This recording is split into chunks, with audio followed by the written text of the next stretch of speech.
My name is Kathy Fisher, and I'm the Vice Chair of the Ottawa Public Library Board, and it's my pleasure to be with you all this evening. Kwe Kakina. We believe that it's important to acknowledge that even as we gather virtually, we are on the unceded and ancestral territory of the Anishinaabe Algonquin people. Alors, nous rendons hommage à toutes les Premières Nations, les Inuits et les Métis, leurs aînés, leurs ancêtres et leurs importantes contributions passées et présentes. We want to thank our partner in organizing this event, the Ottawa International Writers Festival. Tonight, we welcome Dr. Jen Gunter to discuss her new book, The Menopause Manifesto, Own Your Health with Facts and Feminism. Dr. Gunter is the best-selling author of the Vagina Bible and is described as the internet's most fearless advocate for women's health. Her latest book is filled with practical tips, useful information, and startling insights. It's a work that brings us empowerment through knowledge. Before we get underway, I'd like to remind you to tune in on Wednesday, June 30th at 7 p.m. for the next event in our Rural Road Trip concert series, an afternoon at the Opera. It's important to remind you that you can always visit the Ottawa Public Library website to find out about our upcoming programs and also to access the wide range of programs and resources that comes with having a library card. It's now my pleasure to introduce Sean Wilson from the Ottawa International Writers Festival to say a few words. Thank you and have a great evening. Merci et bonne soirée à tous et à toutes. Thank you so much, Vice Chair Fisher. Good evening, everyone. I'm also broadcasting from the unceded and unsurrendered territory of the Algonquin Anishinaabe, and I'm so thrilled to welcome you all to the festival's virtual season to thank our friends at the Ottawa Public Library for their ongoing collaboration. I also want to thank you for supporting authors and booksellers through these difficult times. Our official bookseller is Perfect Books on Elgin Street, but I know that wherever you are right now, there's an independent bookseller nearby who would be more than happy to sell you some great books. Our entire spring season concludes next week, and it's all available online, free and on demand at writersfestival.org. We'll be back with an amazing fall season in August, at the end of August, which will run all the way through December. If you enjoy this event or any of our virtual programming, please consider making a charitable donation. Your financial support will allow us to continue to bring you the world's most interesting authors and thinkers, even as we continue through year 2 of the pandemic. Our host tonight is author, activist, and educator, Julie S. Lalonde. We were lucky enough to host the Ottawa launch for Julie's remarkable book, Resilience is Futile, in March of 2019, just as the world began to contract. And while I wish we were gathering in person, I'm thrilled to have Dr. Gunter back on our stage and so grateful that Julie is hosting her again. I should also mention that Julie has one more bystander intervention workshop coming up on Sunday. Thousands of people have been able to get free training from her on how to keep our community safe and stand up for each other. And that's one more reason to be grateful to Julie. Let's give a warm virtual welcome to our host this evening, award-winning feminist buzzkill, Julie S. Lalonde. Thank you, Sean. Thank you so much. And yeah, thank you for plugging bystander training. So if you want to learn the 5 Ds of intervention for Father's Day on Sunday, 3 p.m. Eastern, it's free. Come on out and do that. But welcome, Dr. Jen Gunter. I'm so sad that we're not in person. For those of you who came to the Vagina Bible, you will recall we had lots of wine and a church with, I think, close to 800 people the last time that we hung out. So I'm very sad that you are all the way in California and not hanging out with us tonight. But congratulations on your amazing book. So good. How is it, first of all, how has it been to, have this book launch experience virtually? Is it just, what's that been like? Well, it's been a little bit different, but I think that I'm fortunate enough that I think a lot of the kinks of the virtual stuff have sort of been worked out at this point, like books that were launching early, like yours, that like no one had any idea, what to do. So I've profited from, the time that that has sort of come come between the start and now. Although, down here in the States, because a lot of things are opening up, everybody's like, oh, well, why do I want to do something virtual? I want to do something in person. I'm like, well, we didn't know it was going to be okay, 4 months ago when these things were set up.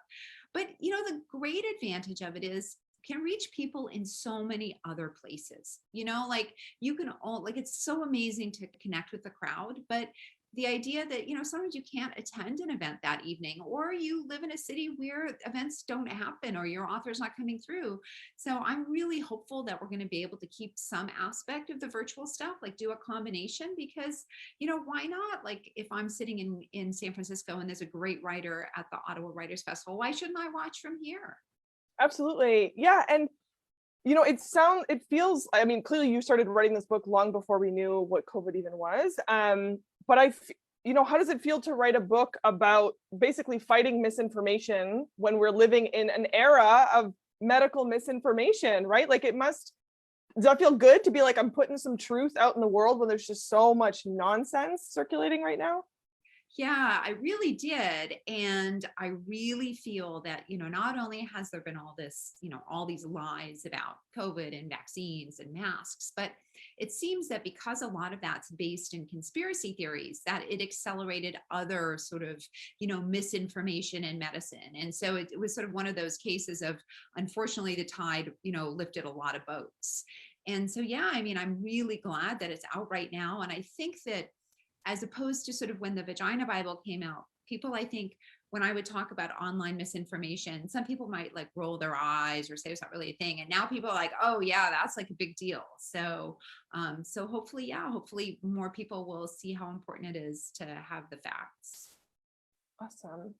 Well, I was trying my best to be able to keep my normal glasses on, but I can't do blue lights at all without getting very blinky and headachy. So I have to go in the dark. I'm so sorry, but it's the only way I can look at you without blinking to avoid a migraine. So badass. So it's awesome. You look like, oh my God, you look like a spy. You're like, oh, thank you. See, I either get like a Joe Biden, people say it's Joe Biden-y, or Gloria Steinem. I will take a 70s Gloria Steinem over a 2021 Joe Biden, but either way, they are prescription and allow me to not be blinky at blue lights. So thank you. I think you look great. I think you look like the original Black Widow, like. Oh, I'll take that to the bank. Thank you for that. So to those of you that are joining us, we're technically going to have a Q&A later on, but we want it to feel like more of a conversation. So hop in the Q&A if you're streaming us on Facebook. Post your questions there, and the lovely folks from OPL will pop it in the Q&A box for me. And we'll have time at the end, but yeah, please feel free to ask your questions throughout. So, I mean, my first question is about your title. And I say that because your work has always been feminist. You've always done feminist work. I mean, you talk about being a gynecologist for over 25 years. You've always been political in your views.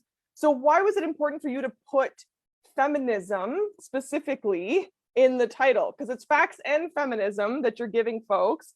So why was that important for you to be that sort of at the forefront about the feminists of it? That's a really great question. So as I was writing it, it became clearer and clearer that everything we believe about menopause, everything we think about it, has been woefully shaped by the patriarchy. This idea that menopause represents an end, or the death of femininity, whatever that means to an individual person, that it's, ovarian failure, that it's a loss. All of these pejorative words that we use for menopause, they don't come from women, they come from the patriarchy.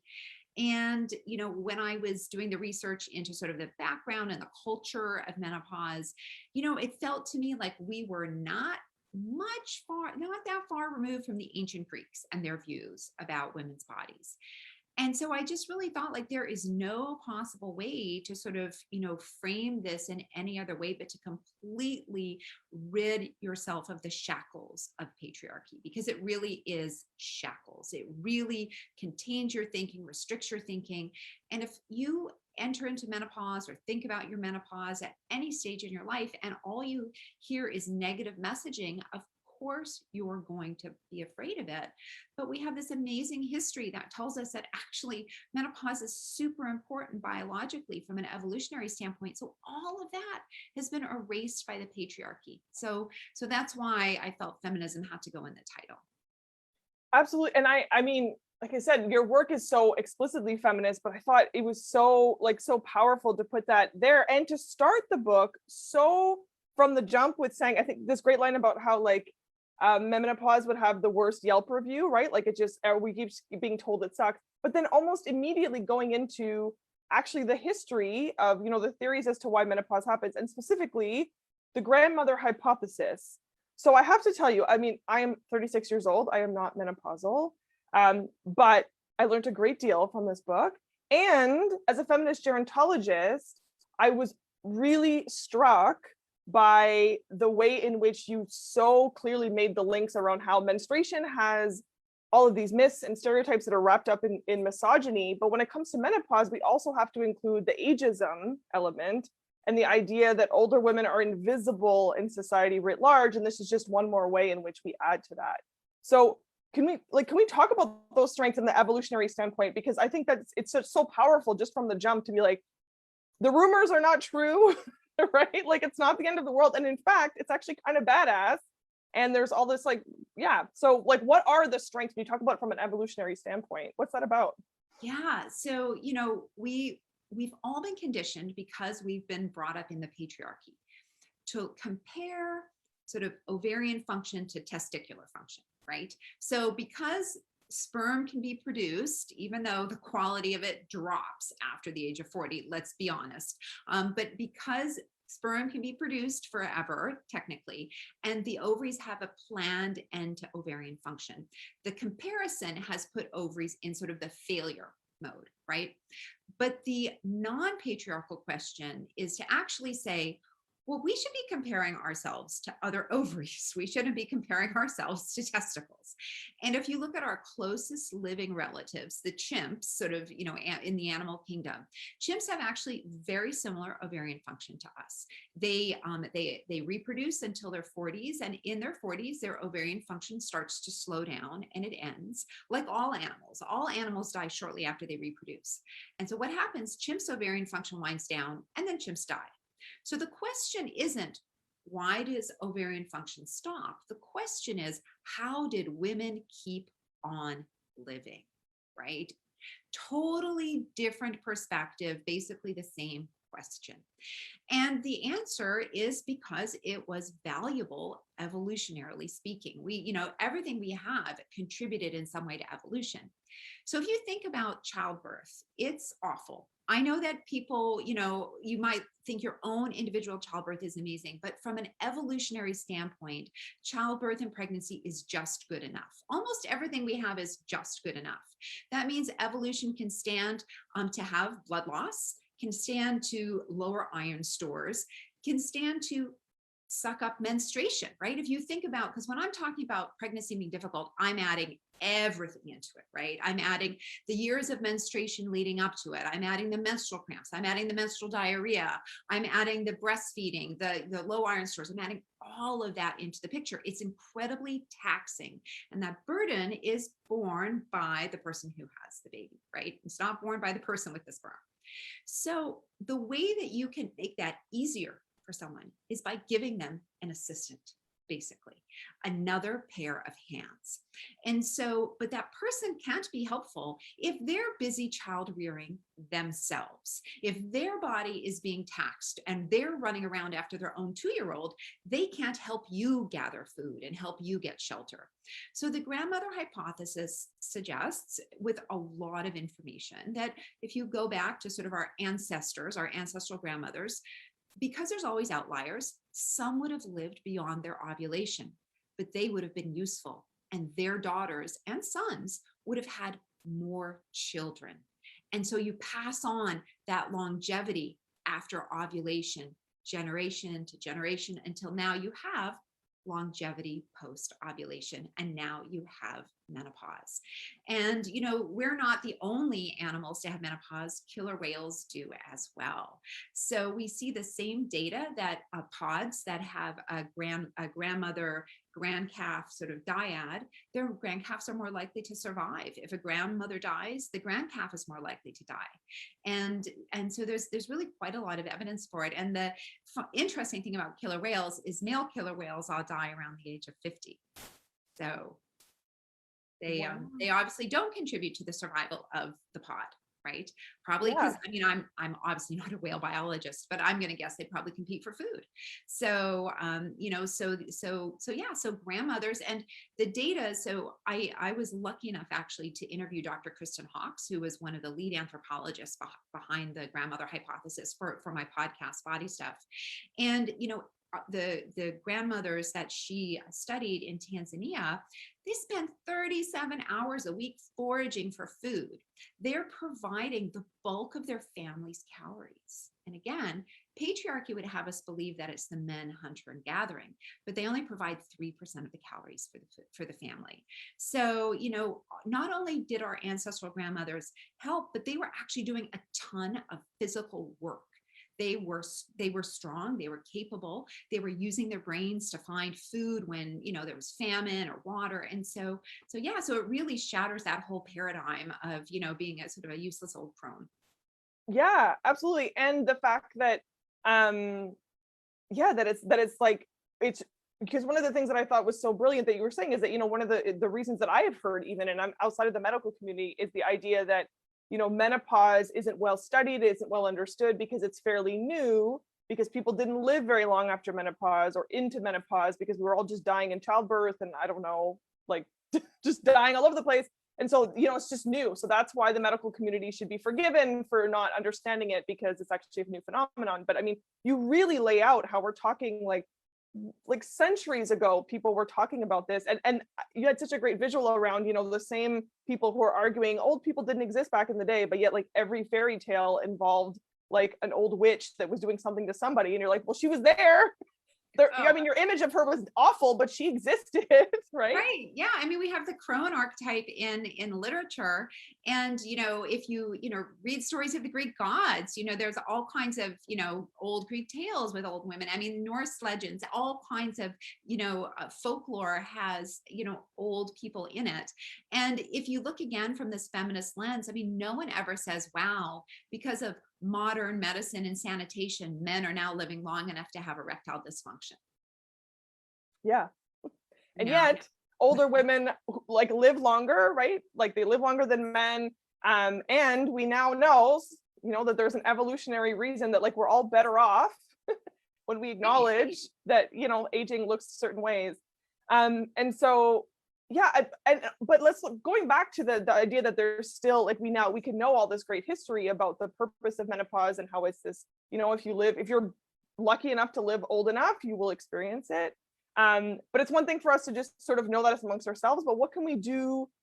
You know, what do you think should happen in order for us to change the public conversation on how we talk about menopause? Because just this week, I think 2 days ago, this study from 2019 was just released, that someone actually sent me this morning and was like, oh my gosh, Bloomberg just released this thing. And I'm going to read it to you because it makes complete sense to me, but I thought, my God, we need to be talking about this more often.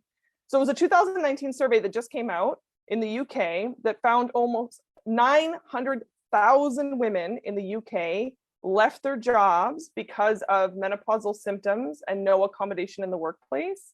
And that 3 out of 5 UK women were negatively impacted at work because there was no conversation, there was no accommodation for or understanding of what they were going through. And so they felt like they were basically pushed out of the workplace or they weren't able to. And that leads to, you know, those are women who are typically of age where they can start being the executive directors, the CEOs, the chairs of the board, and we're losing all of this leadership because folks are not well and the doctors are not taking it seriously and their employer is not taking it seriously, and it's stigmatized to talk about. So, I mean, it's not just that people are suffering on an individual level of having these symptoms that they can't quite figure out. Like we're seeing that women are literally leaving the workforce and being pushed out of the public life because their symptoms are not taken seriously, or they're written off as, you know, crazy or distracting or any of those kinds of things. So, I mean, there's real life impacts on the stigma that we have around menopause. Yeah, and I think I actually haven't, I've seen those study statistics, but I haven't actually read the study design. And so I don't know how much they accounted for sort of just generally sort of being fed up, like at a certain point in your life, you're just so tired of dealing with the bullshit at work. And also too, women end up taking on a lot of, what's called like the emotional labor at work. And so, you sort of have this like sort of extra burden, kind of like in addition. And so I think, it's probably so multifactorial, but yeah, I mean, I think that a lot of that, probably reflects, not getting the right medical care because a lot of symptoms can be managed. A lot of it also just, represents not having access to, being in a room where you can control the temperature. Right. So, for example, where I work, everybody can get a heater to put in your office, right? Because now some of the San Francisco, nothing's ever heated correctly. I know everybody thinks California is super warm, but let me tell you, nothing's insulated here. So as a result, if there's a cold day, it sucks. But shouldn't we all have access to a fan too? Like if you want to lower the temperature in your office, because so simple things like that, which are really simple things, there are a lot of solutions. And yeah, if you're being made to, you feel badly at work because of how you feel, and, what else are you going to do but quit, especially if you're not getting any help from, from the medical system. So I can see how that can absolutely be a contributing factor. Absolutely. And one of the things that you talked about in the book that makes menopause more, not impossible, but more complex is the inherent necessity to have a holistic look, because your menopause experience is directly related to your experience of puberty, your experience of throughout your lifetime. And so, as a medical professional, what does that look like? And like, what do we need to do to sort of look at people's holistic health when you're trying to manage, like, is this a menopause symptom, or am I dealing with, like I know someone who was written off for having, menopausal symptoms, and she had cervical cancer and they weren't taking it seriously, right? Because the symptoms really mimic themselves. So what does that mean to look at someone's holistic health when talking about menopause? Yeah, you bring up a really good point. So there seems to be this weird dichotomy with menopause. Either everybody's told it's menopause or everybody's told it's not. It's like, but wait a minute. Like, I hear that story all the time. I hear terrible stories like your friend who, oh, that's just menopause. It's menopause. Let's treat it as menopause. And then I hear the opposite, people suffering and they could have been treated for menopause. I think it comes down to people not looking at symptoms and sort of making the list of all of the things it could be. And so if someone comes to you and they're in their mid 40s, absolutely, almost every symptom could be related to menopause, but menopause isn't happening in a vacuum. It's happening while you collect other medical conditions. It's happening while you're aging. And so you have to always consider everything. And so that's why I think it's really damaging to sort of think of menopause as a condition, as opposed to think of it as a phase of life. And then there are symptoms, right? So, so obviously if you're having irregular bleeding, yes, that could be menopause, but there's other things it could be, and there's ways to work through all those things. Like I explained in the book, it could be fibroids, make sure your cervical cancer screening is up to date. You got it. Every single time you have to sort of run through what we call the diagnostic list. And that often doesn't happen. And I don't have an explanation for why. So, and also, I mean, so we're talking about the layers, right? And right. So when you're young and we don't talk about menstruation or vaginal health at all, and it's because of misogyny. And then as you age, we add the layered piece. And part of the aging process for women is that you become invisible, but you certainly become desexualized. And so there's all of these important conversations that need to be had about sexual health when you're older. And not acting, not assuming that women can't have pleasure or can't have sex or can't do any of those things as they age. So that stigma around sexuality also plays into it, right? So you talked in the book about how that layered of people who are like, I want to have sex, but it's uncomfortable or it's painful and it doesn't feel right. And people just sort of saying, well, that's how life is. So, I mean, can we talk about that piece around the link specifically around people don't want to think about older women having sex, like period? Right? Exactly. But, everybody wants to talk about old guys having sex. We have all those Viagra ads, right? So yeah, again, this is another example of this awful double standard. Although apparently a lot of men have difficulty bringing up that they need erectile dysfunction meds too. I mean, just as an aside. But yeah, I mean, it's people they make these assumptions that, in fact, in the 1800s, they used to call menopause the death of sex. That was actually a term that was used, going through the death of sex. So, And again, that kind of phrasing is never used for men. So I think it's really important to have conversations about sexual health and to say, ask everybody, are you sexually active? Do you want to be if you're not? Is it because of discomfort? And then, because if you're having discomfort with sex, there's almost always treatment, regardless of the cause. But if it's due to menopause, there's essentially always treatment. There are hormones to replace vaginally. There are fantastic over-the-counter moisturizers. There are a lot of things that can be done. And it seems that our inability to talk about sex just even gets worse, just as you mentioned, as we age, because what images do people see around them of, in the movies of, 50 or 60-year-old women, or older, being sexually active? You see, guys as old as Harrison Ford making out like with really young women, right? But you don't see the equivalent. And so, a lot of people, that's where they get their perceptions, from the art that's around us. And so that's why it's really important to speak up and say, yeah, there is treatment and you deserve it. And if somebody's not listening to you, then they have the problem, and we need to try to fix that as well. Absolutely. And it's why, I love Grace and Frankie. Grace and Frankie is a very great show, but it shouldn't be a revolutionary show. Like, it shouldn't be revolutionary that these older women are dating and making sex toys and doing all of these things. But the reason why it's like a historic moment is because you have two older women who are actually old. Like, even Golden Girls, those weren't old women. They were pretending to be old. They were my age. And in fact, Blanche was going through menopause because there was an episode where she thought she was pregnant, and they were trying to decide, she had an abortion and she was going to keep the baby, and they were all going to raise it. And then she went to the doctor and the diagnosis was she was menopausal. And of course she was doubly devastated. There was no baby, and devastated that she was going through menopause. And what kind of a message was that it was a good storyline and revolutionary, I'm sure, for the day. But yeah, it's amazing on Grace and Frankie that, Grace was married to somebody younger.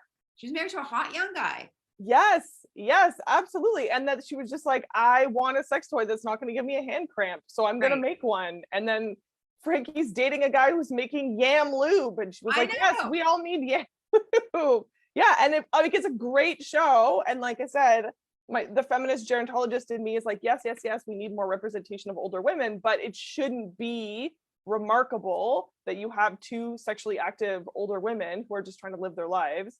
But it's telling that that's still so like, oh damn. And like you said in the book, right, it's like we had Judy Blume talking to us about periods, which is amazing, but where are cultural kind of touchstones to talk about the latter part of your life, right? I think it's really cool that my boys, who are 17, love the show Grace and Frankie. They've watched all the episodes a couple of times. And I didn't get introduced to it until lockdown. We were like, what? They're like, oh, we've been watching this show. And I was like, oh, it's got Jane Fonda, must be pretty cool. And so, they just think it's amazing. And they just don't think anything of it. And I remember watching it with them. And when we met Grace's boyfriend, I went, wow, he's a lot younger. And my kids, because my kids hadn't really been exposed to that, that concept of age mismatch yet. And they said, well, what's the problem with that? And I was like, well, there's no problem, actually. It's really great to see. But so that's their life experience is now going to be positively affected by them having seen that, So there are really, we often think about, TV shows or movies as entertainment, but yeah, they do set cultural standards. And so I just think it's fantastic that my boys saw all that and they think it was great. The only questions they had was, can yam really be used as a lube? What in your medical opinion, is there any way in which yam could be used as lube? I don't know. The recipe sounded a little, well, they didn't really go into the recipe. So I doubt the way that they are describing it, that it could actually be used. So, but it's a cute storyline, and her yam farmer was hot. So why not? Yes, exactly. I was like, everyone in that show is beautiful and living their best life. But you're right. The way, and I think that's of course why your books are so important, because we're normalizing these conversations, and the more we normalize them, the more people realize, oh, it's just a fact of life, and we can ask questions about it and talk about it. And in a world in which gross humor and body humor and all of this stuff is like so part of our world, it's still so telling that anything related to, female reproductive life in any way, shape, or form is like edgy, Right, when it right. really shouldn't be, right? Because we're just having chats. So again, forever grateful that you have now, how many languages has Vagina Bible been translated into? I think So it's many. 19. 19. Yeah, I know. I know. I just saw the cover for the Thai version, the Thai edition this week. I don't think all the translations aren't complete, but I think it's actually been physically translated now, 9 or 10, but there's 19 that have been sold. Yeah, it's fantastic. I mean, I get so many messages from, women in all these, in so many different countries, oh, I'm in Turkey and I'd love to get your book. I'm like, you know what? It's been translated. And they're like, what? And, Romania, the Vagina Bible is translated into Romanian. I mean, it was we just sold the Mongol rights from Mongolia. I mean, it's so amazing to see that that there's been such an international reception to it. And the thing that really fascinates me, I mean, it shouldn't really, but it's I get so many direct messages because of Instagram from people like all over the world, and the questions are all the same. All the same. It's amazing how similarly we've all been influenced by the patriarchy, what we believe about our bodies, the questions that we have. I should be saving all these messages because it's just incredible. I cannot tell a country of origin by the question. Wow. And so, I mean, that's incredible. But I think it speaks to the importance of your work because, I mean, even having, I go to a bookstore and I see the Vagina Bible up on a shelf and I'm like, yes, like I hope that made someone pay attention and that we've had that be so normalized. And I'm hoping it's the same thing for this amazing book, my edition looks different than yours, but mine has a fan on it. I love that yours has a megaphone. Big fan. This is the US edition because of issues with COVID and shipping and stuff or whatever. My Canadian version hasn't come yet. But yeah, they sometimes do different titles. When you sell your book to different countries, they, the foreign publisher, and it's always weird to say Canada's foreign publisher, but your publisher always has the, unless you put in your contract, they have the right to, they get to decide the cover. Usually they give you like the veto rights, like if you hate it, but not always. I mean, all the covers from, Europe, I mean, they just sent them along and said, this was going to look like, I was like, okay, but it's actually one really funny thing is they get very hung up on fonts, not wanting to use fonts that other countries use.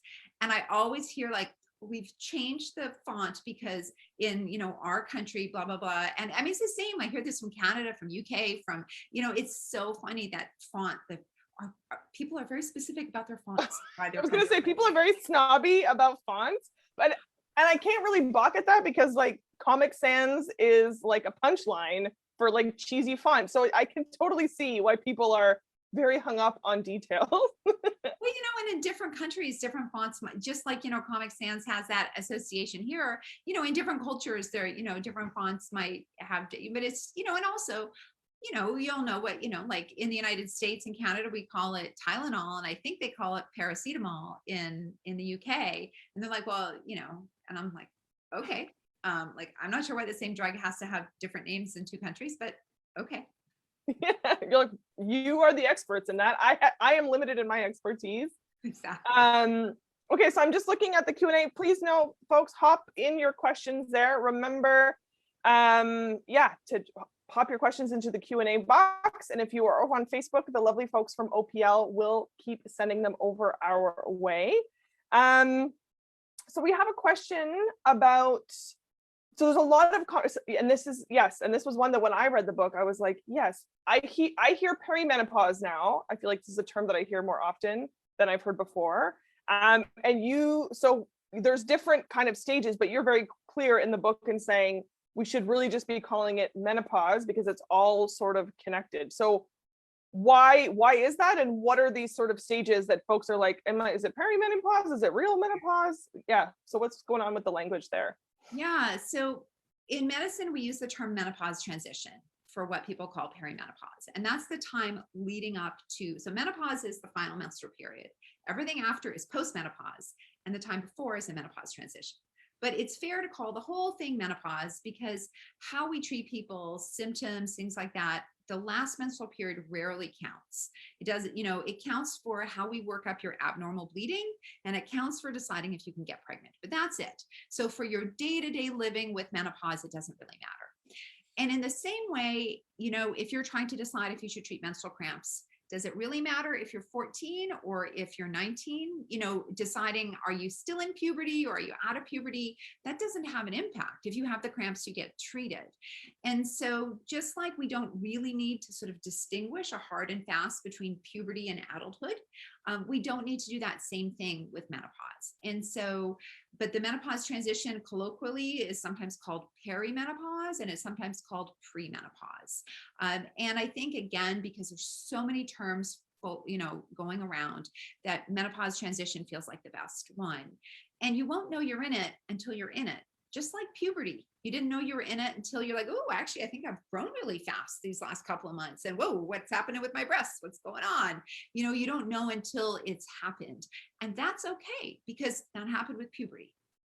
Well, and like you said, I was like, oh, doy. And this is what I love about your work, because I just read it and I'm like, duh, why did I not think of this? But what you were saying, right? Like if you're measuring from your last period, well, you have to wait a couple months to see if it was you never really know it's your last one until it's your last one. So there's that idea as well that it's like it's final, and it's like you wake up the next day and that you're like, I'm old now or something, like this weird sort of like linear thing that doesn't actually make sense to how our bodies work, right? Right. And a lot of it's due to the fact that, up until very recently, medicine didn't focus too much on the menopause transition. And so a lot of women were told if they were having symptoms and they were 49 and they still had their period, that it couldn't be menopause because they weren't menopausal. And so, so people got really fixated on the last period for the wrong reasons. And so we now know you don't have to have had your last period to, if you're having hot flushes, you absolutely can be treated before that. So, so I think that's kind of a holdover from sort of, bad medicine and bad terminology. So on the note of you always blowing my mind with things that I should have known, but did not, I'm seeing a lot in the questions of folks who are basically, if I can dilute it down, want you to give them hope. Dr. Gunter, give them hope, because we're not sleeping right. We are hot all the time. We are not feeling great, and we need hope that we can either fix it or that it's going to get better. So what do you say to folks? I mean, we obviously, everyone is different, but I can sense in the Q&As that folks are feeling a bit exasperated because, we can't sleep, and we're hot, and then we're cold, and we're, moody, and some folks talking about, feeling depressed or any of those kinds of things. What do you say to folks who are like showing up being like, give me a light of hope somewhere? So the worst symptoms tend to be in the menopause transition for a lot of people. And so that's not going to go on forever, just like puberty didn't go on forever, right? All the hormonal up and downs, that didn't go on forever. It's not going to go on forever. But it doesn't mean you have to wait for it to stop. If you're suffering, medicine is also about quality of life. And also some of those symptoms could be something that's more serious and not menopause. So what I tell people is to write down the list of the symptoms that bother you and to focus on maybe the top 3 and to bring those that, give your doctor your list, but think about, would you be happy if you had some intervention for your top symptom or your top 2, and start there. When things are like feel overwhelming, it's easy to get overwhelmed and then to get scattered and be like, oh, I got depression, I got that, and I get it. But to try to bring some order to that chaos by really writing it down and say, really, if I had a magic wand today, what's the one thing that I would make go away? And if I had a second wish, what would that be? And then try to focus on those 2, because first of all, if they're your most bothersome ones and they get improved, well, then your quality of life is significantly better, but it might also improve those other ones. It's also important to understand that, lack of sleep can come from a lot of different things. It could be menopause, and it could be menopausal hot flushes at night. That's a big thing. But sleep apnea also increases during the menopause transition. So it could be something else. And depression increases during the menopause transition. You know what? Depression can also affect sleep. And so it's really important to, we mentioned that holistic sort of approach before, is you have to have the appropriate workup for the symptoms. And so the treatment's not to treat menopause. The symptom is to sort of go, what's bothering you, and work through the list. And so if sleep disturbance is the biggest thing, then what your doctor needs to know is, are you having hot flushes during the day? Because then you're probably having them at night, and that can easily cause sleep disturbance. They probably need to check your thyroid to make sure you haven't developed a thyroid problem. They need to ask you some questions about sleep apnea, and they need to screen you for depression. And then once they've worked through the list, then talk about, work through the list of sort of working up sleep problems, then make some recommendations. And that could include anything from cognitive behavioral therapy for people who don't want medications to medications. So there are a variety of treatment options for every symptom. But when everything is so all over the place, I really encourage people to make a list and prioritize it, right? It's like, think about one of those shopping shows, and you've got to like get the high dollar that, you want to get the high dollar thing in your shopping cart first. Kind of think of it a bit like that. And I really recommend, always, obviously, read the book, folks, because it is chock-a-block with so much important information. But a big one is dispelling all of these myths that, even again, as a young woman, I have heard, which is there was this period of time where it was like, we're going to give people hormone replacement therapy. And then it was, oh my God, menopausal women, we're all going to get breast cancer because we tried to cure our menopause symptoms. So a big part of the book is saying, yes, there are risks to certain things, but there are far more safe treatment options than most people believe, right? Yeah. So the way risk is discussed for women is very biased in the press. Everything is too risky for us, right? We need to be taken care of. And so I'll give the example of treatments for osteoporosis. So the medical treatments for osteoporosis or prevention of osteoporosis include menopausal hormone therapy that can prevent osteoporosis. Oh, but that causes breast cancer. You absolutely can't take it. Well, the risk of breast cancer is actually very, very low, but you can't take it. Okay, well, let's take the medications for osteoporosis that aren't harmful. Oh, no, those cause problems with your jaw and your bones. You can't have those. Okay, so then what are women supposed to do? They're supposed to just sit in the corner and their bones crumble up and die? So I think that there are rare risks with medications, but to emphasize the rare risk is doing people a disservice. Risk has to be put in perspective, so then people can make a decision about what works for them.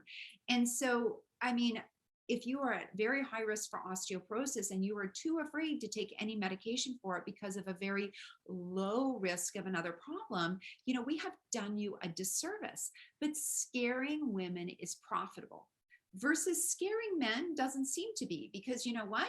There's a rare risk of blindness taking drugs like Viagra. Have you ever read about that? Literally never. Yeah. Literally never in my life. This is the first time I've ever heard this. Right. So there's a risk of 3 per 100,000 of blindness associated with those kinds of drugs, right? And the risk of breast cancer with menopausal hormone therapy over several years is 6 per 10,000 women per year. So obviously the risk is 1 order of magnitude lower, but still 3 per 100,000. Is it worth going blind for erections? Come on. But why does that not make headlines? But the rare risks for women do. And I think that says a lot about how we treat women. You're either too dumb to make an assessment yourself. You're too fragile. You're too this, you're too that. It's hard to know what you're too much of, but obviously you can't be trusted with that information. And so, yeah, it's such a disservice the way the media amplifies risks. We've seen it with the COVID vaccine, right? I was just about to say, women are taking birth control like candy that has a far higher risk of blood clots. And yet we were dealing with this whole, if you take it, you're going to be infertile. And then if we can't have this vaccine because you'll get a blood clot. And then people are like, excuse me, I've been dealing with the risk of blood clot forever, but nobody cares. It's just so, right. Yeah, we seem to over and under on risk depending on if it serves the patriarchy or not, frankly. Right. 600,000 people in the United States died of COVID, and you want to amplify this incredibly rare risk. Those are for in the office discussions, right? When you talk with someone and you give somebody an individual risk. But when you say a risk is whatever, 1 per 100,000, or say 6 per 10,000, like breast cancer. And that's all you read in headlines. That's all. You don't remember the 6 per 10,000. You remember that they said there's a significantly increased risk. Well, yeah, a risk that's double is significant, but going from 3 per 10,000 to 6 per 10,000, so sounds a lot different than double, right? Or if you put that risk in perspective, it's about the risk of having a glass of alcohol a day. Damn. I mean, and think about, I mean, if you live in San Francisco, I don't know what your risk is of getting killed as a pedestrian, but it's pretty high. You know, like there's some streets in San Francisco, I'm very careful walking. Now there's a lot of streets like that, right?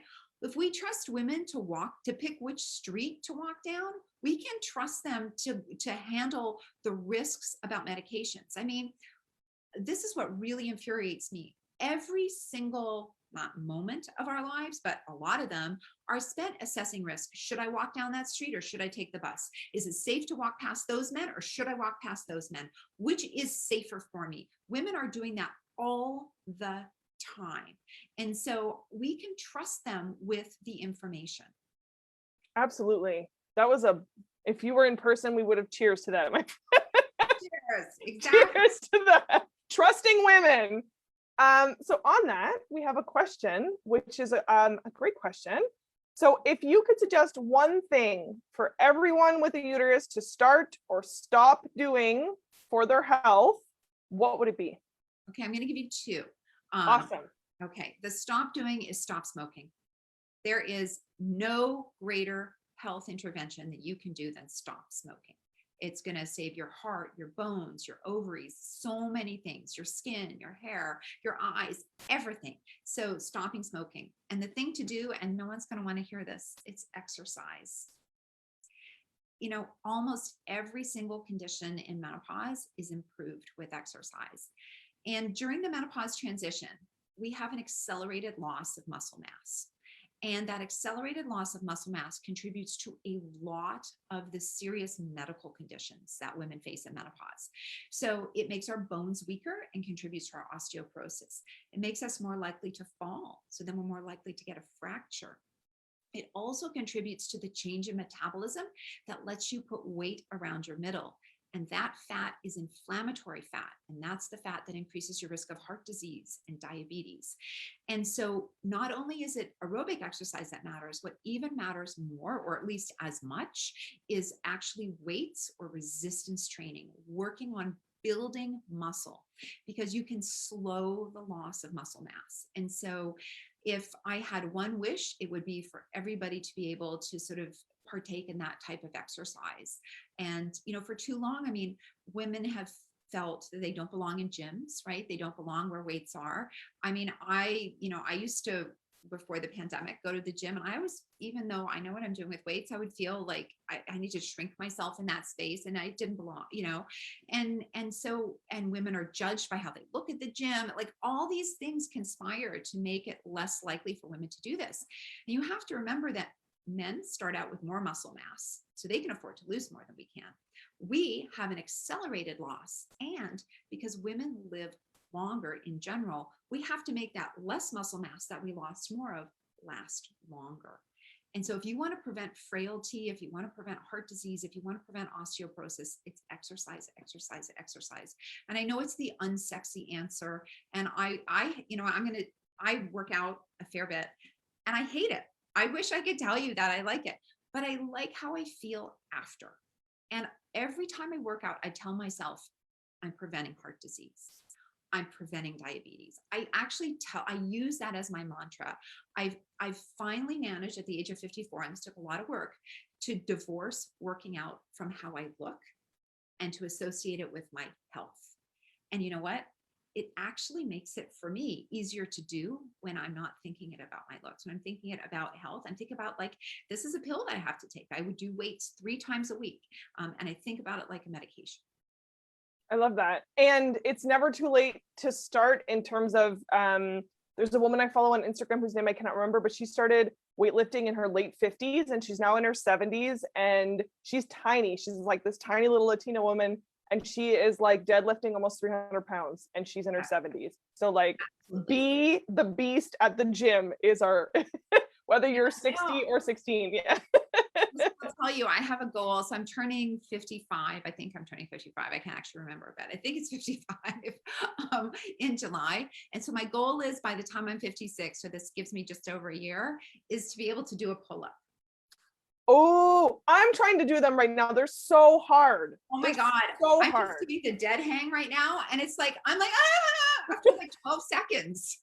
It's so brutal. And I was like, okay. And then my trainer was like, it's really hard. Don't beat yourself up. And then I saw that Captain America, so Brie Larson, was doing one-handed chin-ups as part of her training for her filming. And now I'm so motivated. I'm like, never mind chin-ups. I'm doing one-arm chin-ups now. If Captain America can do it, so can we.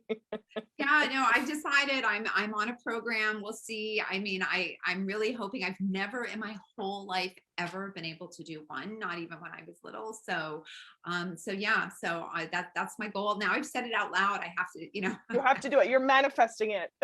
Exactly. I'm like, okay.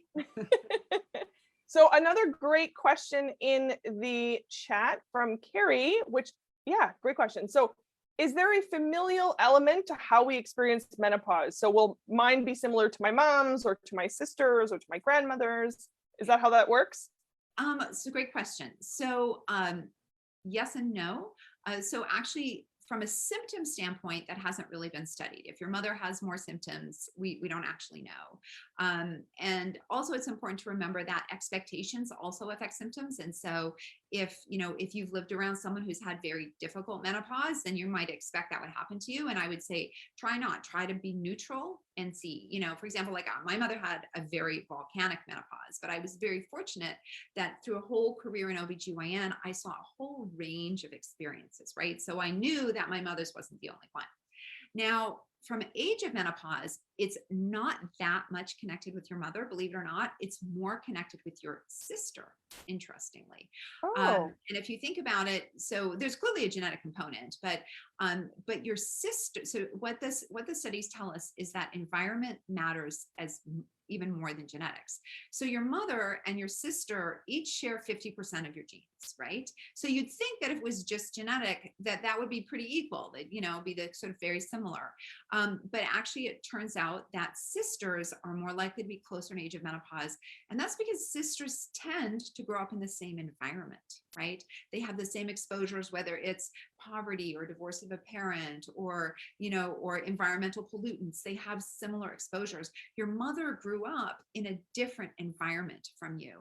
So what that study that looked at that tells us is that, genetics is important, but actually environment probably matters more.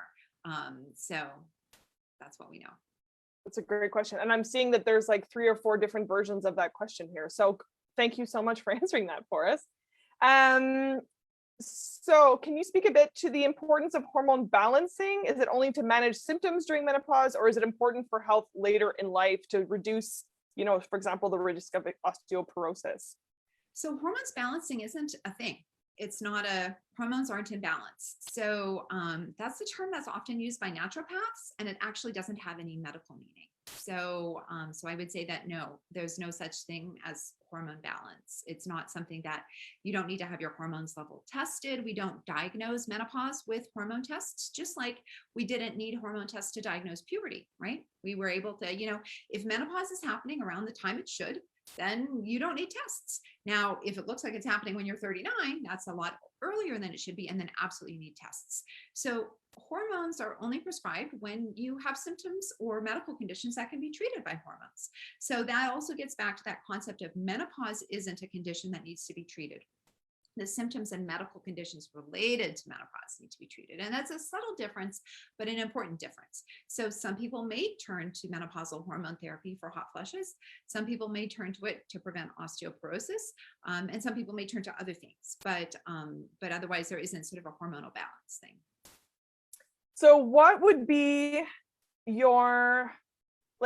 can you think of a symptom that someone would be like, that's wacky, but that is actually related to menopause? So I'm seeing in here, for example, like facial hair or acid reflux. Like, can you think of an example of something that someone might not necessarily be like, oh, actually could actually be a symptom of menopause? So joint pains and irregular heartbeat. Oh, Those both happen. However, neither of those should just be brushed off as menopause.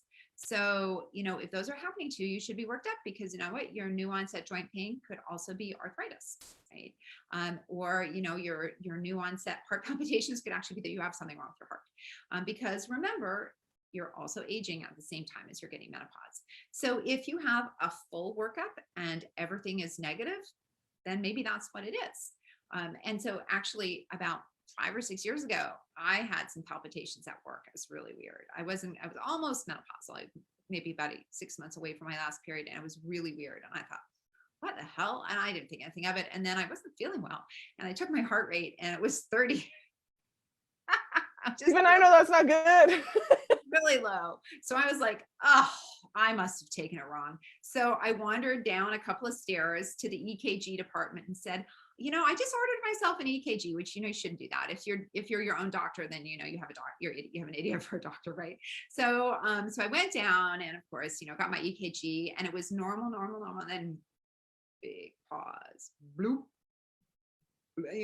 That my heart rate again was down to 30. So suffice it to say, I had to get on a treadmill very soon after that. In fact, the whole treadmill lab stayed late. So, and then I had to wear a Holter monitor. And the best that they could come up with at the time was that I had some weird virus, because viruses can do weird things to your heart. Absolutely, you can get a little virus. And we've all heard about like myocarditis with COVID.